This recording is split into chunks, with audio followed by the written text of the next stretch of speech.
Now that was one heck of a stressful game. However, the Raptors find a way to come away with the 140-138 victory in double overtime over the Washington Wizards in Washington.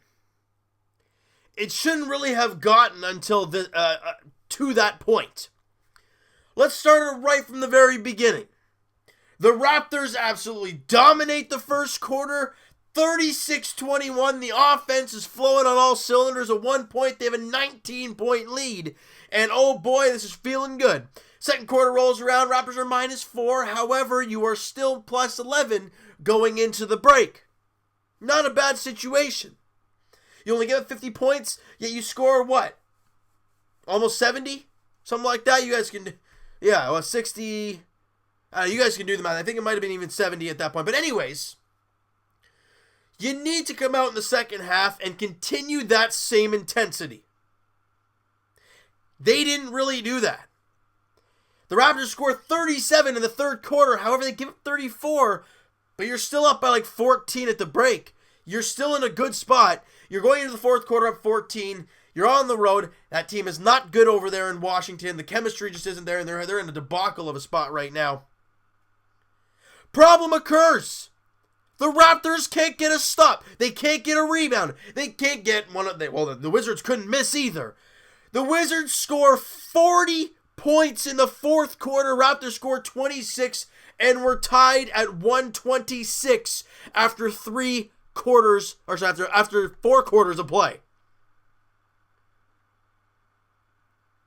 I love this team, but that was a bad fourth quarter. And you look at the second half, the Raptors give up a total of 74 points.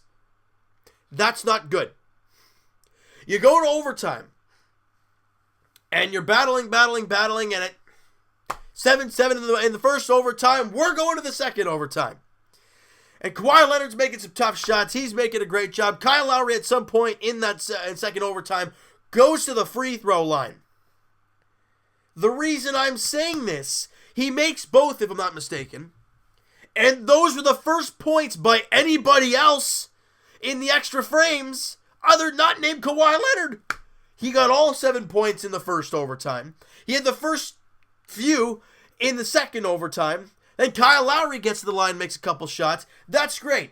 And with about, 13 seconds left in the clock, the Raptors kick it to Serge Ibaka from 3. He fakes the pass, and then takes the 3 with 13 seconds left. The Raptors are down by 2. Right when he gets ready to shoot it, I'm like, oh no. However, Serge Ibaka makes the shot, and the Raptors are in front by 1. Oh, maybe it was a 1-point game, but the Raptors, and they're taking the 2-point lead. Oh my goodness, and the debacle at the end, right? They try and take a couple shots, they miss, they get offensive rebound, they miss, and oh my goodness, what a way to end this game. Serge Ibaka with a 3. Once I read to you guys the statistics from all the players for the Toronto Raptors, you'll think Serge Ibaka was the last guy to hit that shot, but you know what? This is why this team is so damn good.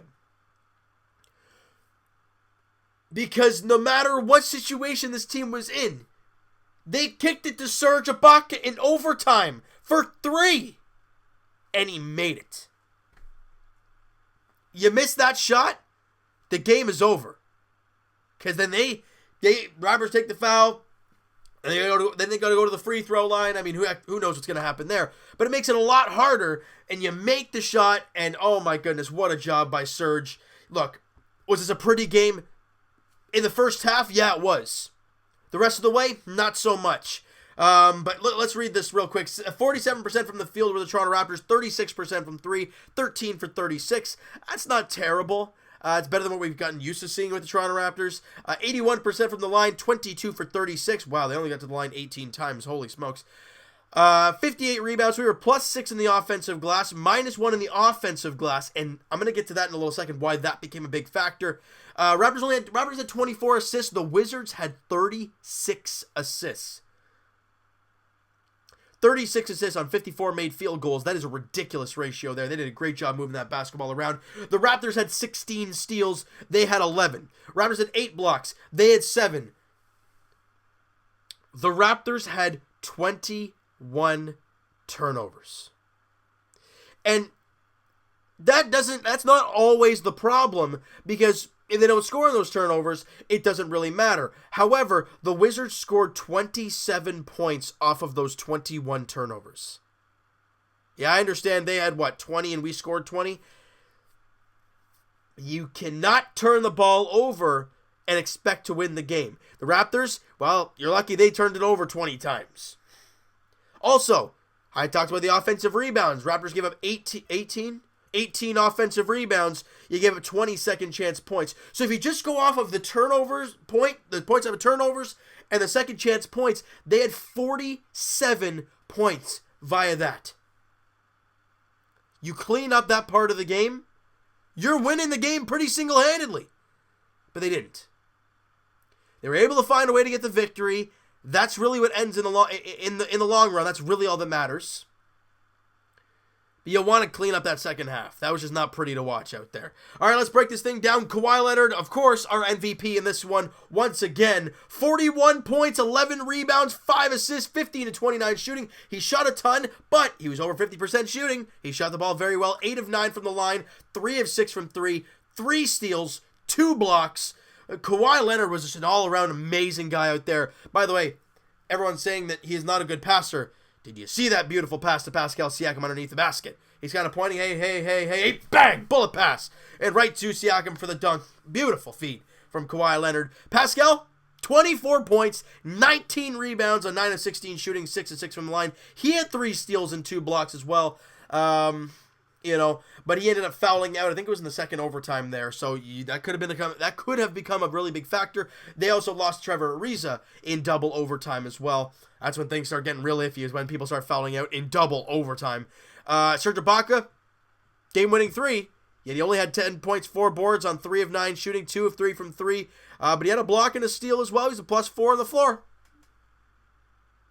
And he made the big shot. So I'm not going to complain. Kyle Lowry played 50 minutes. A regular 4-quarter game is 48. We are so damn lucky this team does not play until Wednesday. You have Monday, Tuesday, and then Wednesday you play. Luckily, this team has 2 days off. Lowry had to double-double, though. 12 points, 5 boards, 12 points, 5 boards, 11 assists. He shot only 5 of 12.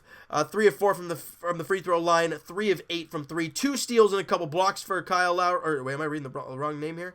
Shot 4 of 15, 2 of 10 from 3, and 2 steals. The stats I was just reading there was Danny Green. He had 16 points, 8 boards on 5 of 12 shooting, a couple steals and a couple blocks. He was fantastic. Kyle Lowry's mind, it was +13 on the floor, guys. Got to keep an eye out there. And something that has been a really big thing for this Raptor team lately, the bench. Now, some of those guys did not have big minutes in today's game. But DeLon Wright was fantastic. I mean, he was great. I think he was great in the last game. I think he had 13 in the last game, right? He had 12 points in the last game, 12 points, 5 boards in 23 minutes of work. Today he played 22. He had 17 points, 6 rebounds, 3 dimes on 7 of 11 shooting, 1 of 2 from 3, 2 of 2 from the line, 1 steal, 1 block. He was a -4 on the floor, but man, those numbers were beautiful to see from DeLon Wright. OG, 7 points, 4 boards on 2 of 6 shooting, 0 of 2 from 3. He had a couple steals, though, in the game today. Norm Powell continues to show me that he's been fantastic this year. Only plays 13 minutes, probably because of the abundance of minutes Lowry and Danny Green had to put up, because the starting unit played 45, 44, 41, 50, and 42. You needed them down the stretch. The bench didn't really get a big, significant run in this one. But Norman Powell, in those 13 minutes, had 9 points, 3 assists on 3 of 5 shooting, 2 of 3 from 3. He had a steal in the game, was a +3 on the floor. He's been a monster lately. I love what we've seen from Norman Powell there early on. Now, this game is over. We can reminisce about this great overtime victory if you want.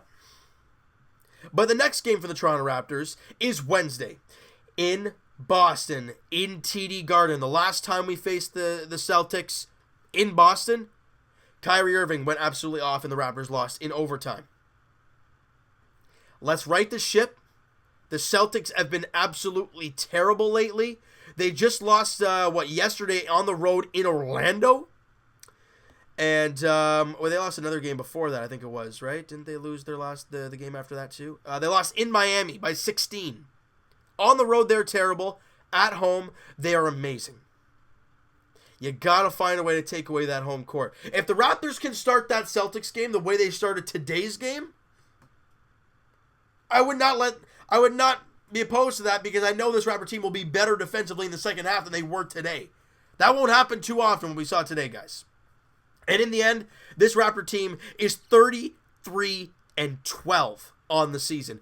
Incredible numbers. I'm so proud of these guys. But now we got to turn our focus to Boston on Wednesday night. 8 o'clock tip-off there at TD Garden. All right, so you know what, guys? That is going to do it for this one. You guys enjoyed this video, and you guys enjoyed the double overtime victory. Smack that like button. I do appreciate that. Hit the subscribe button if you guys have not already. Comment down below, guys.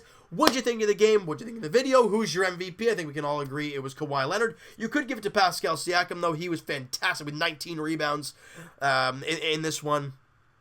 All the things about this game, guys, all the things about the Raptor team. Obviously, we're getting closer and closer to trade deadline. What do you think this Raptor team should do heading into the, I want to say informal second half, but trade deadline, I mean, is way past the second half of the season. You guys know what I mean? When trade deadline comes around, what do you think this Raptor team should do? If you have any mock trades, go right ahead, leave them down below. And Evan and I will talk to you guys either Wednesday or Thursday, podcast edition. Links are in the description for the podcast channel, guys, and for the podcast itself on iTunes. Twitter is also down below. Follow up, send me a DM. Do all that great stuff, and I will talk to you guys Leafs edition as the Leafs look to get back into the win column tomorrow night as they welcome in the Colorado Avalanche to Scotiabank Arena. 7 p.m. puck drop. The Avs have been terrible as of late. The Leafs expect Frederik Andersen to be back in the lineup tomorrow night. We are all hoping and praying that he is.